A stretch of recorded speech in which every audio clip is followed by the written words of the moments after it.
s'en va, et une génération arrive et se taira, et lorsqu'elle est appelée uniquement d'or sera expliquée en son temps.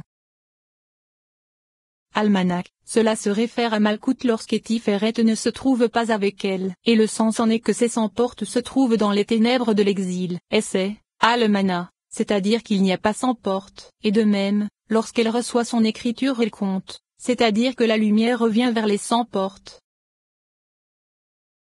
Il existe 2 mères, une mère supérieure et une mère inférieure. La mère supérieure c'est Bina, elle reçoit du Père qui est Okma et prodigue à ce qui se trouve au-dessous. C'est d'elle qu'émanèrent toutes les séphirotes inférieures et c'est en elle qu'elles vinrent à l'existence, tout comme un fœtus vient à l'existence dans le ventre de sa mère, comme nous l'avons expliqué dans le 3e chapitre de la section sur les appellations. Et lorsqu'elle est appelée mère, cela indique qu'elle est la femelle et qu'elle est le jugement, car la notion de femelle signifie qu'elle reçoit par le secret de la lumière réfléchie, et ceci indique parfois la miséricorde car elle est comme une mère qui allaite ses enfants de miséricorde, et elle est parfois appelée Mabanim, et 2 explications peuvent s'y appliquer. La première c'est, la mère de tous les enfants, comme Léa qui correspond à Bina et qui engendra 6 fils et une fille, ce qui correspond aux 7 séphirotes qui émanèrent d'elle et se nourrissent d'elle, ou bien cela signifie, mère de 2 enfants, un fils et une fille, Tiferet et Malkout, et le tout ne fait qu'un car Tiferet contient les 6 extrémités, et ces 2 commentaires peuvent s'appliquer à Marbanim, et ceci se trouve dans le Zohar sur la paracha Wahi.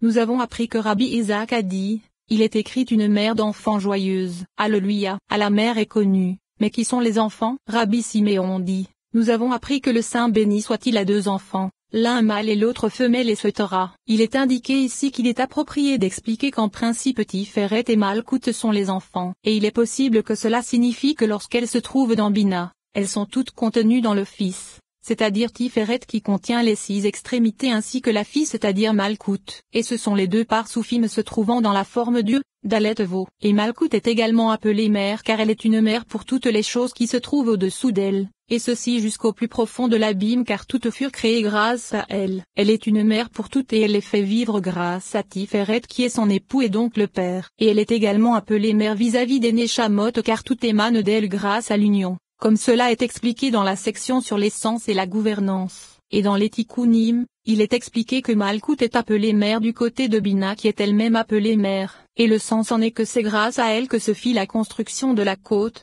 comme cela est expliqué dans la section sur la réalité. Cependant, Bina est appelée mère des Neshamot car elle est la source des Neshamot, comme il est écrit, et la Neshama de chacune d'elles les rend intelligents, comme cela est expliqué dans la section sur la Neshama, et chacune d'elles est appelée mère parfaite, comme cela est expliqué à propos de la paracha Vayei.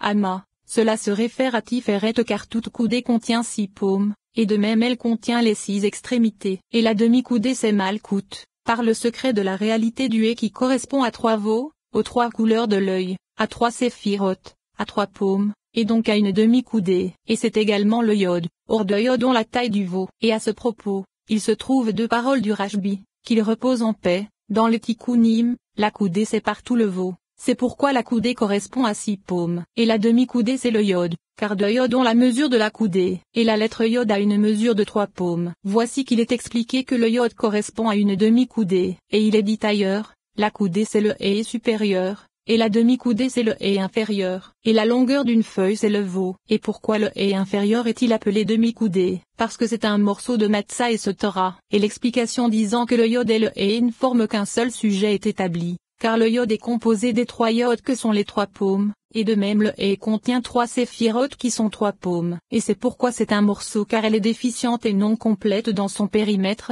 comme cela. Et c'est le secret du hé supérieur qui correspond à 6 paumes, c'est-à-dire aux 6 extrémités que sont les 6 jours qui encerclent le point central, comme cela est expliqué dans les sections précédentes. En vérité, c'est un morceau de matzah, comme cela, c'est-à-dire que c'est le secret d'une demi-lune, et cela se comprend grâce à ce que nous avons expliqué dans la section sur la réalité. Ama, et si un homme vend sa fille comme esclave, ce sujet a été expliqué par le Rashbi, qu'il repose en paix, dans les Tikkunim. Ama c'est le trône de Beria car c'est la servante se trouvant au-dessus de la Shekinah qui est le fille intérieur du roi, et le verset suivant est également expliqué, elle envoya sa servante et ce Torah. Omahan. Il en existe de nombreux commentaires, et le principe se trouvant dans les Tiknion dans les paroles du Rashbi, qu'il repose en paix, c'est qu'Omahan se réfère à Yesod qui relie et unit le fiancé à la fiancée. Ainsi, les deux noms Yahvé et Adonai s'élèvent ensemble pour donner Yadonai, secret d'Omahan. Et c'est grâce à Yesod qu'ils s'unissent, comme il est écrit, car tout ce qui se trouve dans les cieux et sur la terre, ce qui est traduit par onkelos en ce qui est uni dans les cieux et sur la terre. Et voici que lorsqu'elle accomplit cette action, elle est appelée Omahan car cela indique que les trois se retrouvent ensemble, le fiancé, la fiancée et le témoin. Amon, dans Bereshit Rabba, 4 explications en sont données. Amon est l'éducateur, Amon est caché, Amon est dissimulé, Amon est large. Et ces 4 explications s'interprètent de la façon suivante. Amon est l'éducateur signifie que cela provient du mot orne, et cela se réfère à Yesod comme nous l'avons expliqué précédemment. Amon est caché se réfère à Keter, et c'est ainsi que l'a expliqué le Rashbi, qu'il repose en paix, en de nombreux endroits, car Père nourricier, merveilleux et caché se réfère à Keter puisqu'elle est mystérieuse. Amon est dissimulé se réfère à Tiferet par le secret appelé lumière cachée comme nous l'avons expliqué, car elle se dissimule dans la Keter suprême. Amon est large se réfère à Bina, c'est ce qui nous est apparu dans ce commentaire.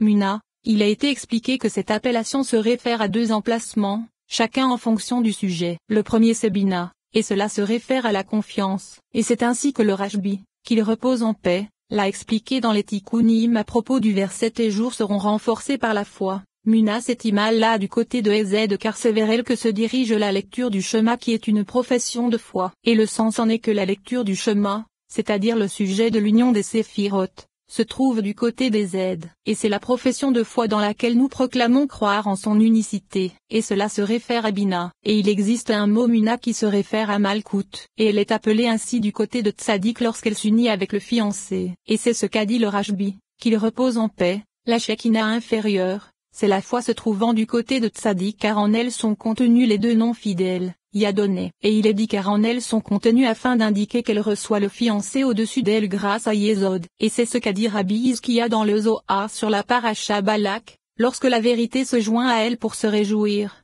toutes les faces brillent. Et alors, elle est appelée foi. Ces paroles sont explicites et limpides. Et dans la paracha Pekdei, il est dit que la Shekinah est appelée Muna car elle reçoit au-dessus d'elle tous les fleuves supérieurs. Et elle les fait rejaillir en nombre identique vis-à-vis de ce qui est entré dans Muna. Et c'est pourquoi elle est appelée Muna Emet car elle est appelée Muna lorsqu'elle les contient. Et cela ne contredit pas ce qu'il est expliqué dans la paracha Balak car c'est grâce à son union avec Tiferet qu'elle reçoit les fleuves supérieurs et les contient, comme cela est connu. Et dans les Tikkunim, il est expliqué que du côté de la cause de toutes les causes elle est appelée foi d'Israël. Et l'explication en est que c'est parce que ces émanations ne se rejoignent pas qu'elle se nourrit des Séphirot.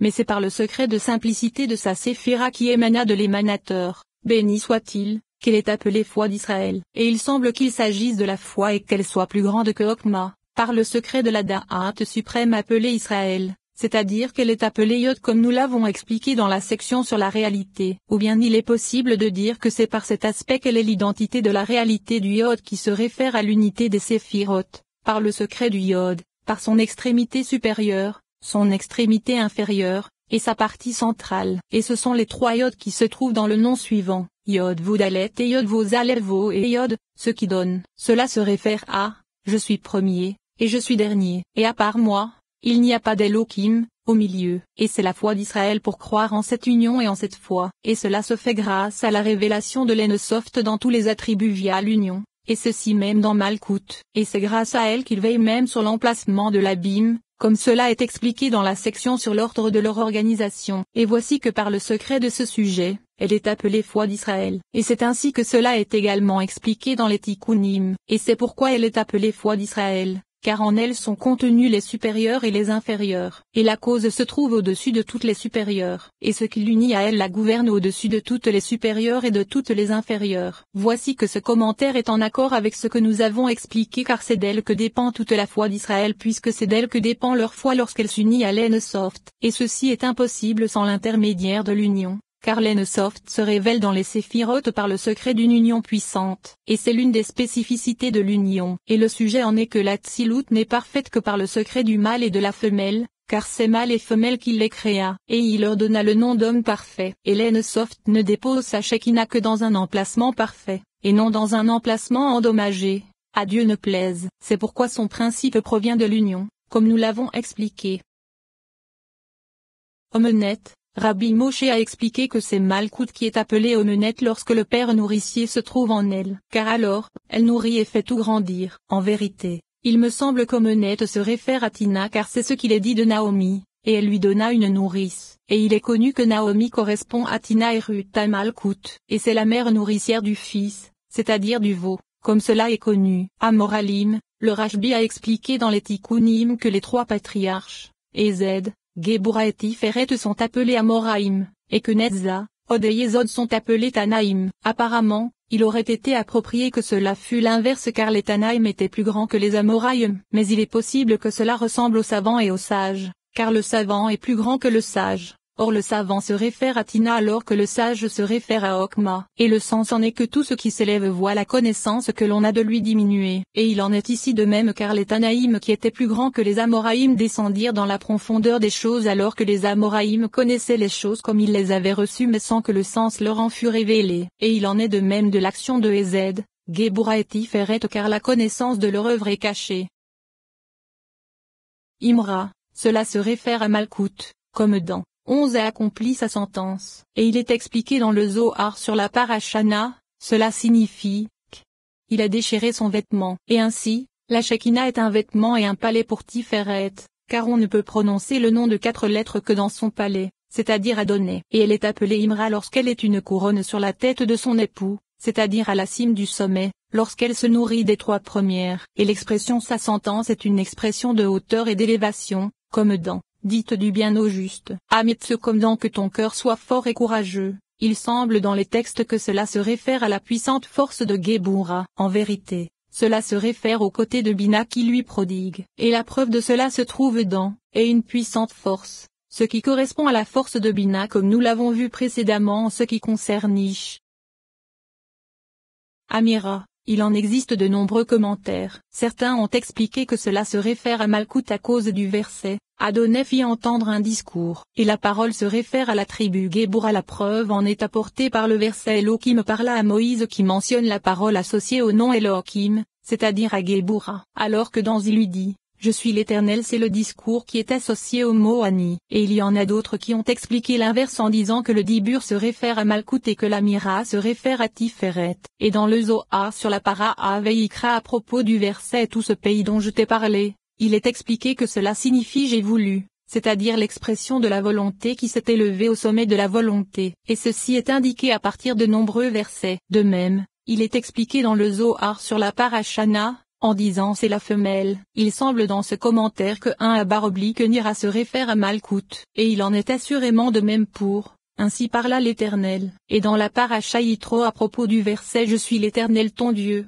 Rabbi Isaac a expliqué à propos de Tmor, c'est ce qu'il est écrit, une femme vertueuse est une couronne pour son époux. Et il est écrit, en disant, si un homme renvoie sa femme et sautera. Et il faut expliquer cela car ce commentaire semble nous préciser ce qu'est la mira. Ainsi, il faut préciser pourquoi il est dit, c'est ce qu'il est écrit, une femme vertueuse et sautera, car il s'agit d'un raccourci utilisant les appellations de Malkout et apportant comme preuve le verset en disant, si un homme renvoie sa femme. Cependant, dans la parashana il n'y a pas nécessité d'apporter une quelconque preuve. De plus, il semble au contraire que ce soit l'inverse, et c'est pourquoi il est dit que l'intention de Rabbi Isaac n'était pas de nous dire que le mot mort se réfère à Malkout car cela est clair. En vérité, son intention était de dire qu'elle est appelée ainsi lorsqu'elle s'élève pour devenir une couronne. Et c'est pourquoi il est dit, c'est ce qu'il est écrit, une femme vertueuse est une couronne pour son époux. C'est-à-dire que Tmor c'est lorsqu'elle est une couronne sur la tête du mâle. Et c'est l'explication de Tmor car c'est l'expression de,